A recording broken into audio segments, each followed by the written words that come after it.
I'm lucky enough. I've been to Silverstone. I've seen the facilities. My God, like, this team should be winning the championship. You look at this facilities; it's a championship winning outfit.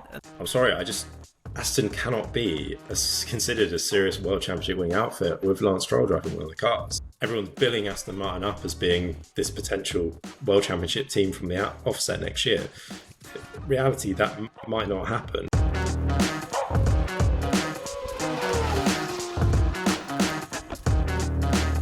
Hello everybody and welcome back to the Crash Formula 1 podcast. Aston Martin, the team that has nowhere to hide next year, with eye-watering levels of investment and Adrian Newey now team principal for the first time in his career. What can we expect from the team next year that has expectations higher than ever? And can they ever see any real true success with Lance Stroll driving for them indefinitely? Well, joining me to discuss this is Lewis Larkham and Jordan Moreland. Jordan, I'll come to you first. Aston Martin, they've really been this kind of very interesting outfit since they've blasted onto the scene with Lawrence Stroll taking over, of course, Racing Point and then rebranding the team into Aston Martin. Adrian Newey, huge signing next year, but him being team principal, I mean, what are the expectations going to be on them next year? And I mean, what kind of results do we think we need to see for Aston Martin to solidify themselves as actual contenders on the grid? You're looking at 2023, aren't you? You want to kind of that the game with Fernando Alonso. That's your first starting point, and potentially, yeah, a new regulation cycle, it could work. And we know the genius of Adrian Newey and what he can do. Different power units, first time in 16 years, and they changed engines from Mercedes. So it's a big switch when you think about that team and how they progress from Racing Point, Force India, and then obviously changing to Aston Martin. It's a big change, and yeah, I think Adrian Newey being team principal is interesting. I mean, Adrian Newey to me, when I watched interviews with him, read his books, quite a cool character, and he seems always reluctant to speak in front of the cameras. He's quite guarded in that sense, but maybe, I mean, he's 40 odd years of experience in F1. He's done everything. He's won everything. Maybe he feels this is the new sort of, maybe the public image that Aston Martin needs. If people will really respect him no matter where he goes, and for him being the public facing sort of speaker instead of Lawrence Stroll, I think it's always kind of overshadowed the team principal in his time there. You always kind of look at him and he'll come out and say things and you'll take it more than what sort of the team principals said. But yeah, if you get to the starting point for 23, when you look at Alonso's results, that's what they should be expecting for 26. But I know it's hard to say that because I haven't even seen a wheel turn yet, but that's what they should be aiming for. Yeah, absolutely. Lewis, let's kind of do a bit of a look back on what the team has kind of achieved so far. So obviously, you know, you can trace their roots right back to, of course, the original Jordan team, which has kind of gone through multiple changes. I think they were a spiker at one point, and then, of course, Force India for a couple of years, and then ultimately, once that team got into trouble financially, Lawrence Stroll stepped in. He wanted to make this his project really for his son, but also has ambitions to be a championship winning team. Obviously, prior to that, there was talks of Lawrence Stroll maybe buying Williams when they were in kind of financial trouble as well. That ultimately didn't materialise, and they went with Racing Point and have rebranded as Aston Martin. But how do you think the outfit overall has kind of fared under Lawrence Stroll's ownership and leadership, really? Well, this team has always been sort of like F1's plucky underdog and probably everyone's sort of favourite midfield team, really. And always been seen as a team that's punched above their weight with less resources, less, older facilities. And that's been pretty much the story of the team in all of its different guises until Lawrence Stroll's come along and pumped a load of money into it. And now they've got these amazing facilities. They've got everything in place. They've made the big money signings. And that's why, as you touched upon rightly at the start of this, I think they've got nowhere to hide from next year. And sort of just going back sort of in the last couple of years, we obviously had that great start to 2023. And I think there was a lot of hype around Aston Martin at that point. And they did do an amazing job over that winter. But I think my biggest question mark over them, and it kind of stemmed from that season, is their car development and just where they go, because from the mid, they started off brilliantly and then they just got outdeveloped as that season went along and they dropped down the pecking order, the podiums dried up, and then you look at their results, fifth fifth in 2023. That was a successful year with all those podiums, over 200 points scored. Fifth again last year, but on paper that looks like stability. That looks decent.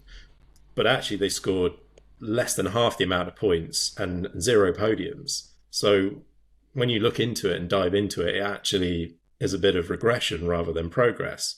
And then this year has been hugely disappointing. Fewer points again, 2 places dropped in the Constructors' Championship, down to 7th, behind Williams, who have obviously made a huge leap, but that's disappointing for Aston Martin. They want to be ahead of Williams.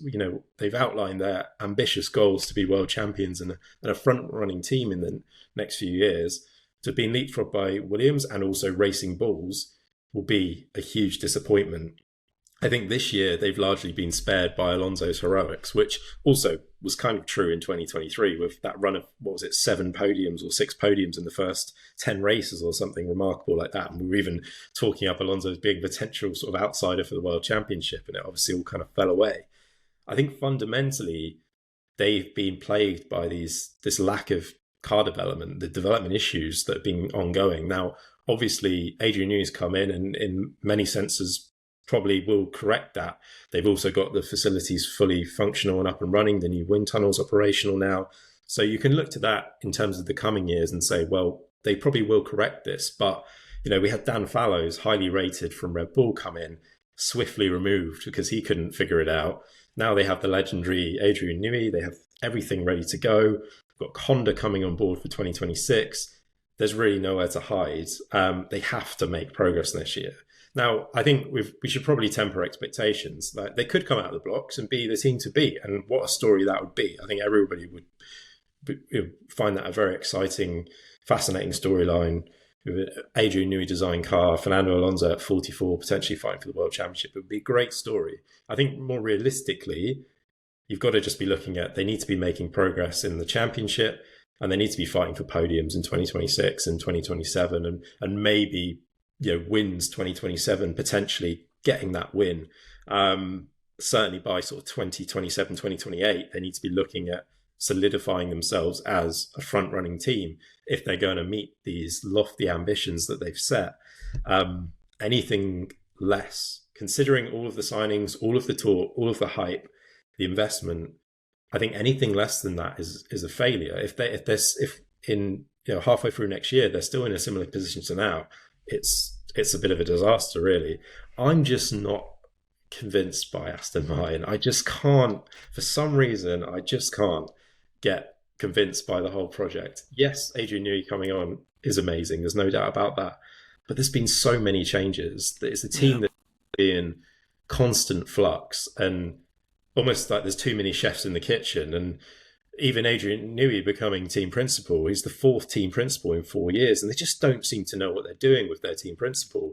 We've had Otmar Safnauer, we've had Mike Crack and Andy Cowell, who really Andy Cowell shouldn't have been team principal. He isn't, he was brought in to be kind of guy running the team, the CEO, making the big decisions, and he kind of got shoehorned into that team principal role because it wasn't really for Mike Crack. He was effectively a mouthpiece for the team, and he handled the media side of it well. He didn't give any bombshell quotes, didn't say anything controversial, would very much just toe the line the team wanted to toe. But he's an engineer, he's not a team principal. And I don't think that was a role that was really ever suited to him. And he moved back into his performance trackside role, bring in Andy Cowell, who again seemed like a bit of an odd choice as team principal. And there's clearly been there's talk of disagreements and a bit of infighting between Cowell and Newey, and a bit of a power struggle in terms of who actually is in charge of Aston Martin and who has the biggest sway. Turns out that, unsurprisingly, the big money signing Adrian Newey wins that power struggle and is now team principal, which I find bizarre. I do. He is the best designer in F1. It seems strange to then almost take some of that away. Obviously, he's still going to be designing the car, and but his full focus should be on that.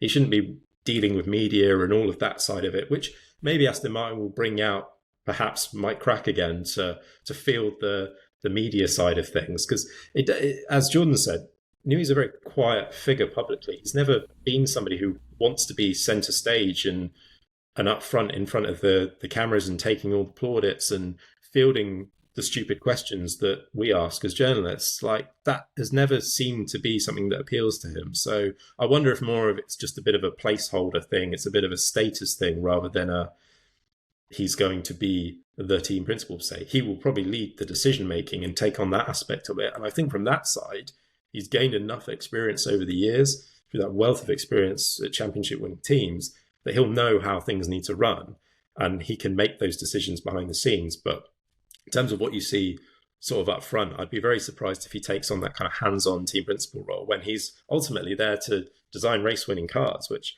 I fully believe he can do. But it's just the latest major restructure.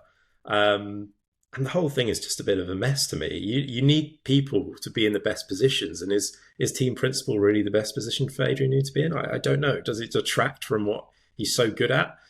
He's the best designer in the world. He's never been a team principal before. I'm happy to be proven wrong there, but I'm not sure it suits his strengths. And I think the one thing they have got right with this restructure is Andy Cowell moving back into a position where he's actually focusing more on the engine partnership with Honda. And clearly, he was Mercedes' engine guru for so many years during the success of the V6 hybrid era that we're just leaving. And I think that makes more sense to have him kind of focusing on that partnership with Honda, given his previous roles and experience. And he just never seemed suited to that team principal role. So, yeah, I next year's a huge year for Aston Martin. I don't think they've got anywhere to hide. They've kind of, they've got the driver in terms of Fernando Alonso. They've got the designer in terms of Adrian Newey. They've got the facilities. They've got the investment.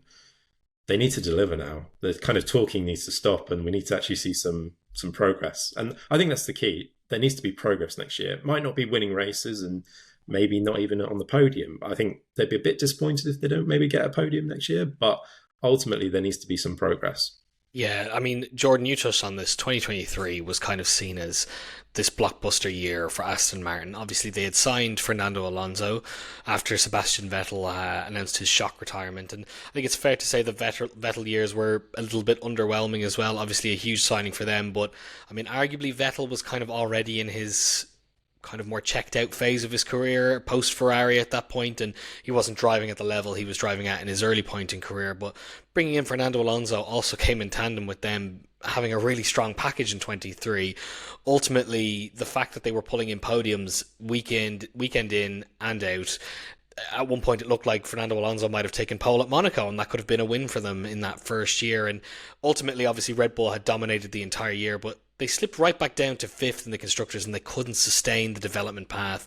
They couldn't sustain the results. And I mean, I think a lot of people said, well, look, this is a team that all of a sudden is being thrust into success, and they have to learn to kind of keep that sustained. But I mean, overall, in terms of Fernando Alonso, I mean, that was a fantastic performance from him in 23. And I mean, he's been a solid pair of hands even the last 2 years, even if they have been under-delivering. So there is probably a bit of a glimmer of hope with Alonso still within that team there. Yeah, I don't know if Lawrence Stroll can build a time machine and get him younger again, but I think that's what they kind of need. They need, Lewis says, it's some of the decision making and some of the sort of just, like, what? How does this even fit? And I'm lucky enough. I've been to Silverstone. I've seen the facilities. My God, like, this team should be winning the championship. When you look at this facilities, it's a championship winning outfit. And the point that Lewis makes about you can't really shrug off that midfield tag. That's the first thing they need to kind of get rid of, because I still think of them as Jordan, Force India, kind of, it's come from the ices, that sort of thing. And maybe, I don't know how it changes, because Newey coming in, Newey's kind of really at the point he was when he was at Red Bull all those years ago. He has to try and do that to this team, and that's difficult. It's really difficult. He needs a driver, which he's got.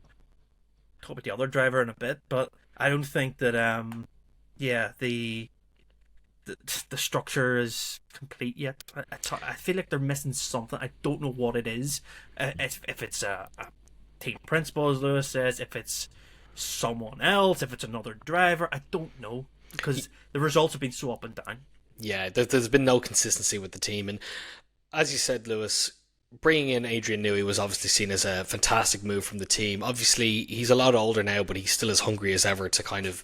We know Adrian Newey likes a new project, as you touched on, Jordan. He loved building up Red Bull from what it was, and having that autonomy.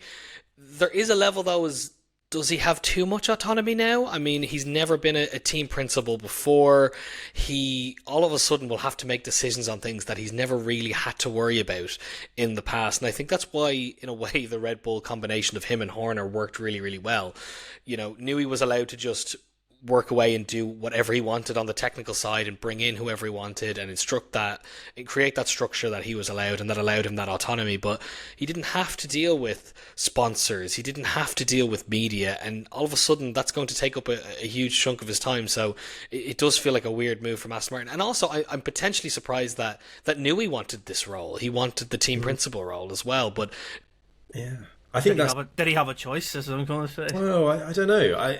It strikes me that he must have wanted it to a certain extent, because he obviously did want that element of power, that control, that ability to call the shots. But I just don't really understand it, because at the same time he could have been calling the shots without that tag and that extra role. Yeah. So yeah, it's really interesting that whole dynamic, and whether he pushed for it or whether it was kind of thrust upon him.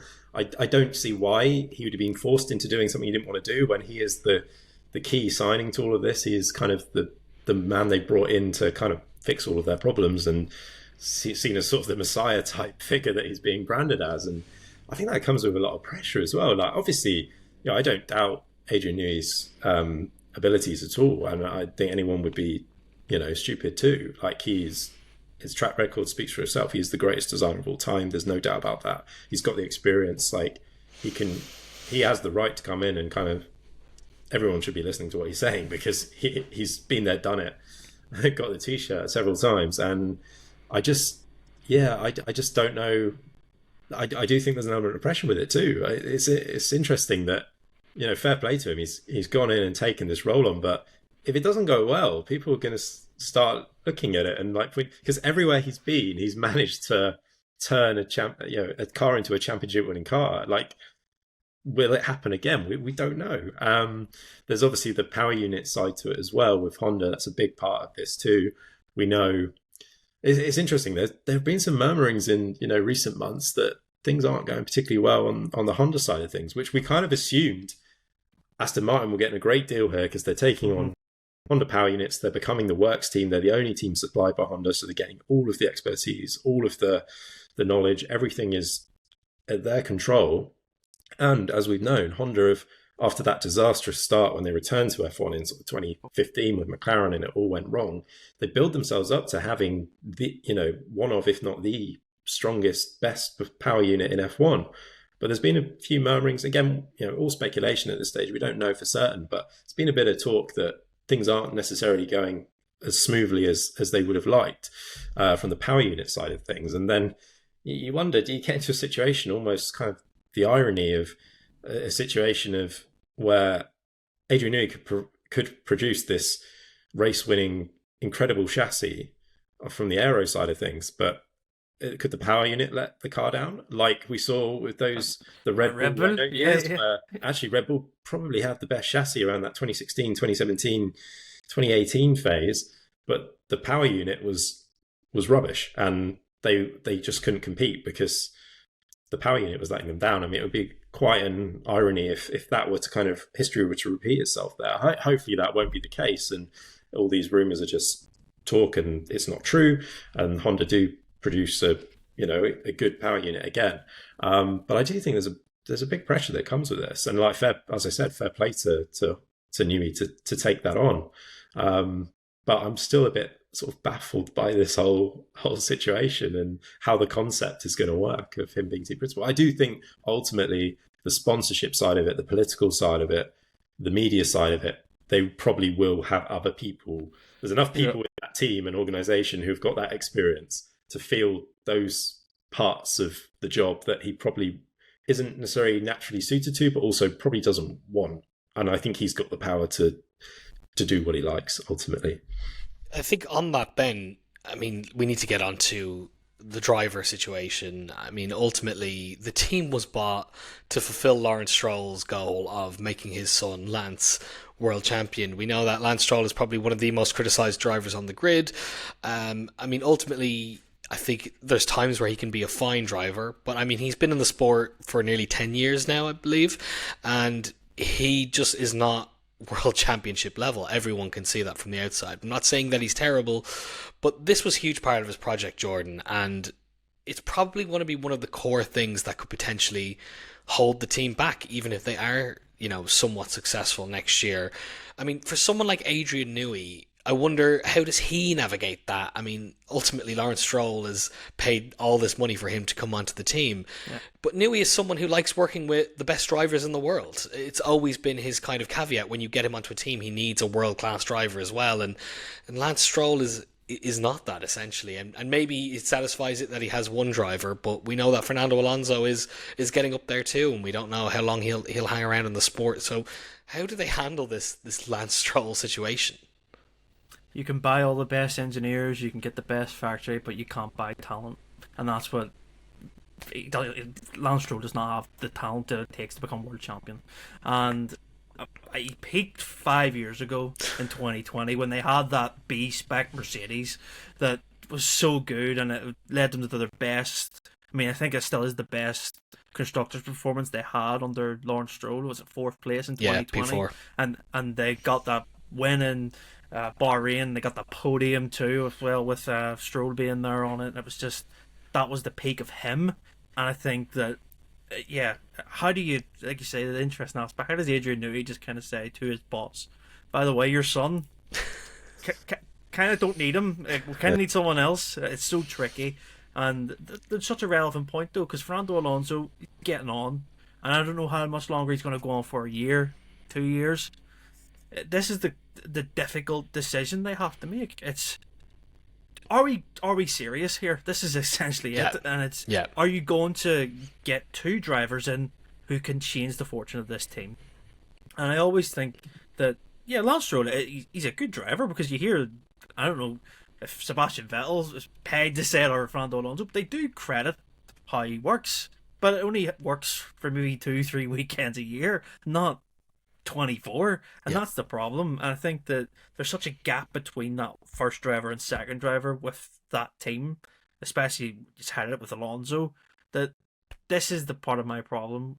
Who says to Lawrence Stroll, I mean, he probably knows it deep down, I think he maybe does, that it's not going to work here, when to a change? And that's the thing that I think is holding them back the most. They just need two drivers who could just deliver, essentially, week in, week out.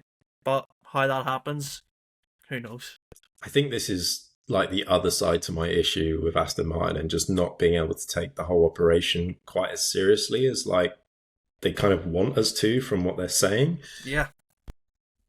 I'm sorry, Aston cannot be considered a serious World Championship winning outfit with Lance Stroll driving one of the cars. Like, it's just, he is the weak link in that team. Like, he's a decent driver, and he's shown flashes of brilliance at times. Like the wet pole position, was it in Turkey 2020? Brilliant. Like, and at times in the wet in particular, he has been very good, and you've got to credit that, but it's just not consistent enough. And it's okay when they're in the position they are now. And it's, maybe they get away with it if they come out of the blocks and have a dominant car that's a second quicker than everyone else.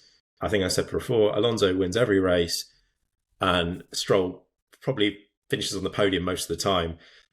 If the car's that good, they can get away with it and win both championships, no problems.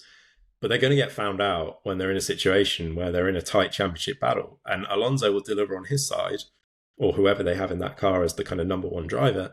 But the Lance Stroll side of the garage will let them down, and it will be almost this whole conversation we've had about Red Bull for the last couple of years, the second driver problem, becomes a problem for Aston Martin. And I think they've been fortunate through their kind of own failure in a way that they haven't had that issue. It's not, we've all been sort of talking about it, a little bit. It's been a thing of, well, when this success comes, what do they do about Lance Stroll? But they've never really had to kind of deal with it, because it's not been a problem, but it could be in the coming years. And I just don't see how they can be considered to be that serious team when they've got Lance Stroll on their cars. Alonso will deliver, but he's aging. He may leave it at the next season. I just, it's almost like their success might come too late for Alonso. Like, Yeah. realistically, you're probably looking at 2027, maybe 2028 before they're Yeah. actually in position to, unless something magical happens next year. By which point, Alonso's probably gone. And then you look at who is going to lead that team to winning world titles, because it won't be Lance Stroll. No, I mean, you've touched on something there as well, Lewis. That's interesting, is that a lot of this is presumptive. We're presuming that they could be this really competitive team. And I think that's mainly due to we saw how well that they were able to put together a race team in 23 at points. They looked really, really strong in that early point of the season as well. And some of the early success with Racing Point as well. But, I mean, one of my core issues is Lance Stroll's motivation. I mean, we've seen at times it's not there.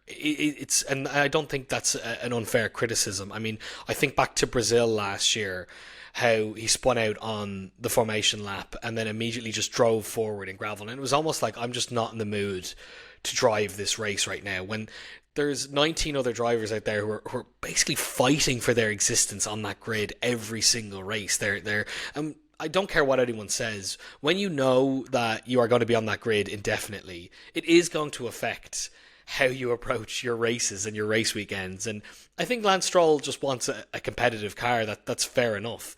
But I also have a lot of respect for how Alonso still approaches his weekends, where he's thinking, if I get P5, that's an absolutely massive win for the team. So it is going to be one of the big things holding them back. But Jordan, as well, just back onto the kind of the structure of the team as well. We see a lot of these teams now where they have this kind of CEO role, and then they have the team principal role. And I think potentially that's what Adrian Newey is kind of going for. But in terms of his trackside management as well, I mean, will he be able to put up with some of those antics from Stroll, let's say? And let's be real, Stroll has had a lot of crashes. He's done a lot of damage on cars and all as well. Is that something that Newey, I think, will put up with in the coming years? No, to be honest, I don't think Adrian Newey is. He's a winner. He's patient, but he can only be patient for so long. And I think that he's the. I mean, if you're a team principal and you're Adrian Newey, he sees data. He can look at it. He knows ins and outs of every single piece of that car. He knows what is be extracted from it. And I think that, yeah, the attitude's the problem I have with Lance Stroll. It's like if it annoys me, is it going to annoy someone who's the boss of the team? I imagine so. I think that this is the key issue where it's like there's this funny graphic I seen on social media. It's like driver contracts. No one knows what his contract is because it's just indefinite, as you say. Like he could realistically, Lance Stroll, he could have the most F1 starts in history. Like when it gets to the point if he wants to retire in 10 years' time, and he might not have a Grand Prix win, anything to show for it. This is the thing. Yeah. If I don't have the patience, Adrian Newey won't have the patience. But then, like I say, but the big man above you who calls the shots. So. And this is the core issue, isn't it? It's Lawrence's team at the end of the day, and he's pouring all this money into it. The only potentially thing I could see down the future, Lewis, is does Lawrence Stroll eventually look to maybe dilute his share in the company, maybe look for some new investors, have a part ownership, and then that's your excuse to essentially say, I make some money from this team, I'm part of the team, but if the investors want my son gone, I have to do it as a business move, because he's not going to make it for his own business. He seems to be happy to pour his own money into it indefinitely. Yeah, that's the one potential sort of like get out kind of excuse that he could have to kind of make without having to necessarily make that call to get rid of Lance. Maybe that is something that comes down the line.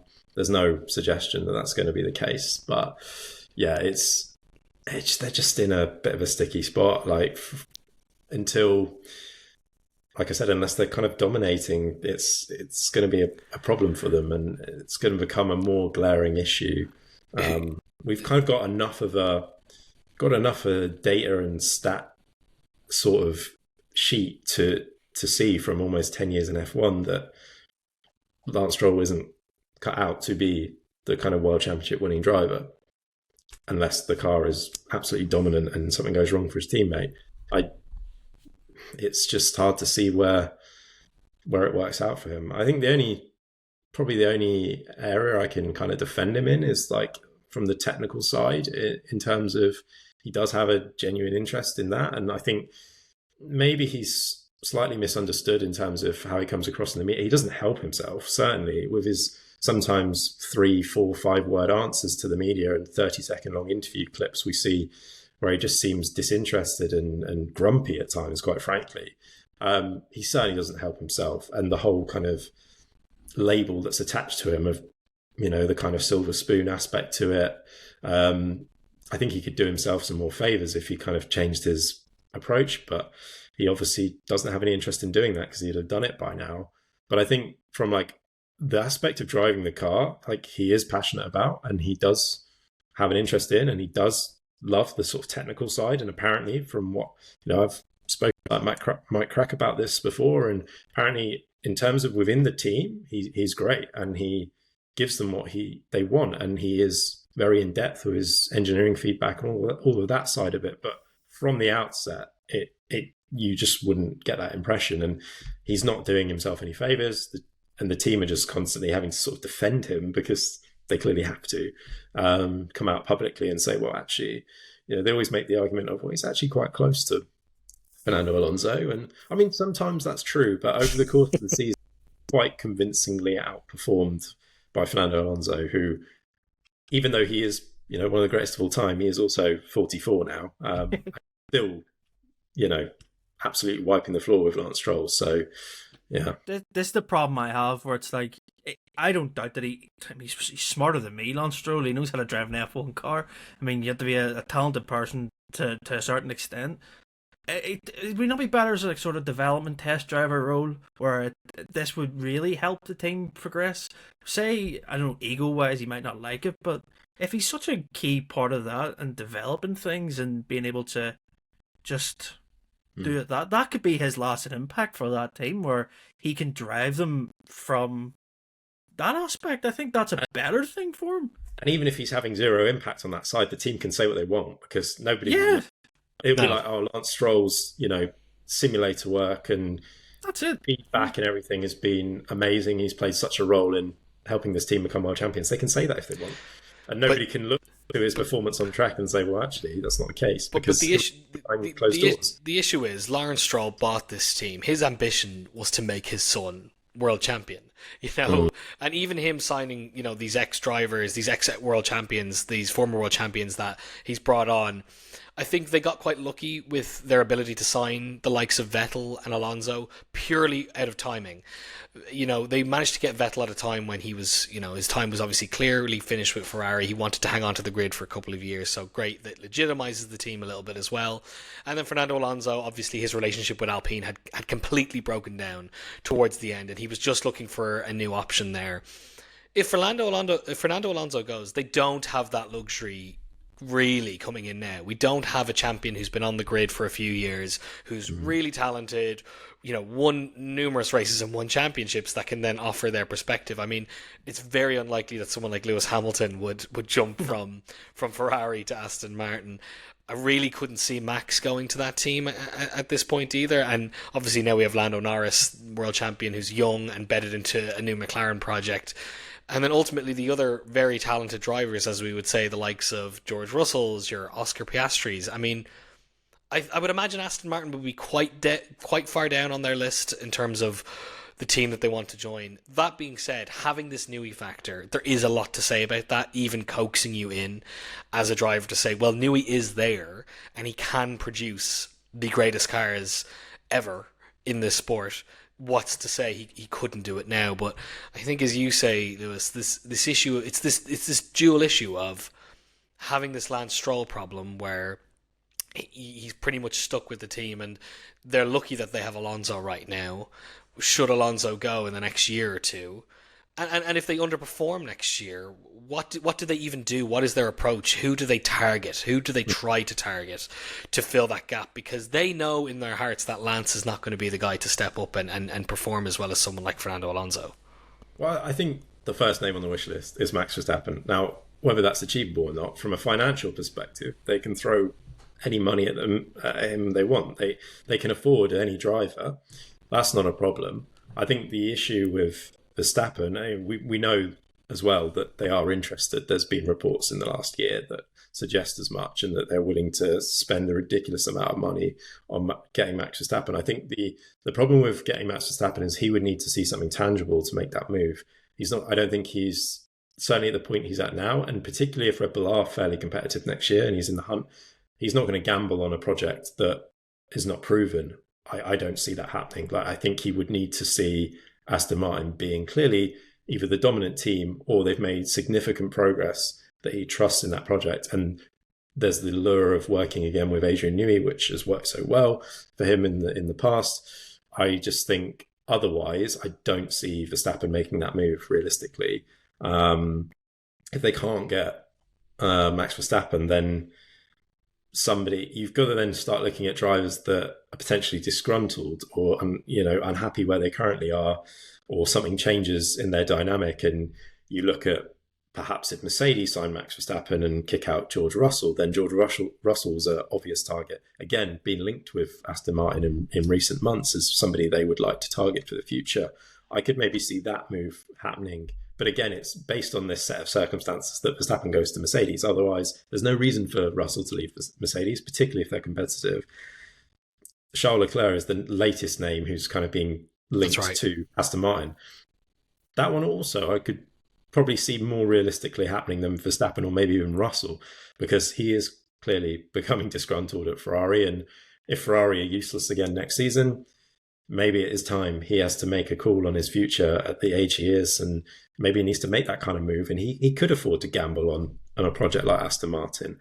And I think he would be a very good signing from Aston Martin's point of view. Oscar Piastri also has to come into the picture there. Maybe even we mentioned him in the Red Bull chat, but maybe even Carlos Sainz as well. Like, could be even if it's more of a sort of a stopgap signing rather than a long-term investment. But I think there will be plenty of options there. But again, the biggest question mark is going to come down to how competitive Aston Martin are, because if they're competitive, they're instantly attractive. They've already got the Adrian Newey factor. That won't need much convincing of any driver would love to work with Adrian Newey, I'm sure.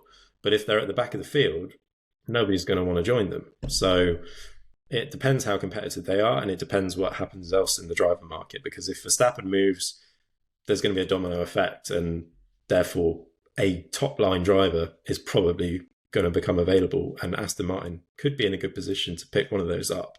And I think ultimately Alonso is only going to be around for probably another season or two, realistically. You know, there came a point where I think actually when Red Bull were maybe struggling a little bit, where some of the rumours that they'd been targeting Max, I saw that as potentially not a bad move for Max, because one, you've got the Newey factor, he's worked really well with Newey and they've achieved so much success in the past.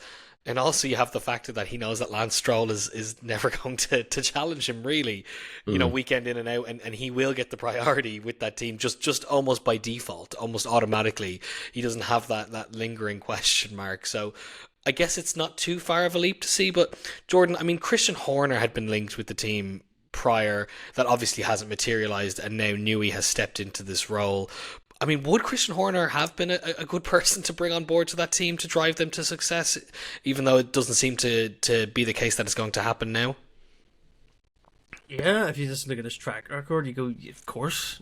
And like I say, we've discussed it previously, he's a different team principle. He's one of the very old school team principles where, yeah, he doesn't have... He was a driver, and we touched on the Red Bull stuff, but not to the level where he's more of a... I see him as like a Jose Mourinho type, where you can take the flack and deflect. He takes it, and then lets the team kind of just do their job without being sort of, feeling like they're under pressure, which I think is a good asset to have. But let's be honest, like what sort of pressure are Aston Martin under? Really, they're under none. And until they want to get serious, that's when it ramps up. But I don't know. I think it would have worked, but you need all the pieces. You need all I don't know what the relationship's like with Newey and Horner. You hear so many conflicting things, and would that have been an issue? Potentially, but it's not going to happen now. But theoretically, it would have been a good move just to see how just their perception changes within fans, media, That's what it needs. It needs a perception change where we go, holy shit, they are serious, sort of thing. That's what you kind of needed. Yeah, Lewis, if they are uncompetitive next year, where does that leave the team? Is there a level of, they're just going to be this midfield team? I do wonder, does Lawrence Stroll, is he happy to just keep investing into that team? And that can only go on for so long. But if they come out and they are more or less in the same position that they are this year, what does the team do from there? Do they try to then, bed in and just keep doubling down on what they've been currently doing? Or do they look at, as I said, potentially maybe selling off the team or handing over ownership to someone else? I think for the next few, this was never going to be a short-term project, so I don't see that necessarily happening. Certainly not in the next couple of years. It depends how bad. Again, we're talking about if, buts, and maybes here. It depends how bad things get, and we're assuming they're not going to be competitive, and it's not going to go well. But realistically, they're talking about winning world championships sort of 2027, 2028, 2029, like being in that position then. So there has to be, I think we should temper expectations to a certain extent here, that everyone's billing Aston Martin up as being this potential world championship team from the offset next year. Reality, that might not happen. And as long as there's the progress side of it, I think that's the key. They just need to keep making, as long as there's progress next year, I don't see why, that would need to happen, or Lawrence Stroll would. I don't see him becoming uninterested in this project. He's put too much into it to just walk away now. Yeah, lots of work to do at Aston Martin. Progress, even if it is incremental. Well, that's it from us, but make sure you stay tuned over the course of the off-season for more analysis on key storylines like this one. Make sure you subscribe to the channel and head over to crash.net for more news and updates. And until next time, thanks for listening.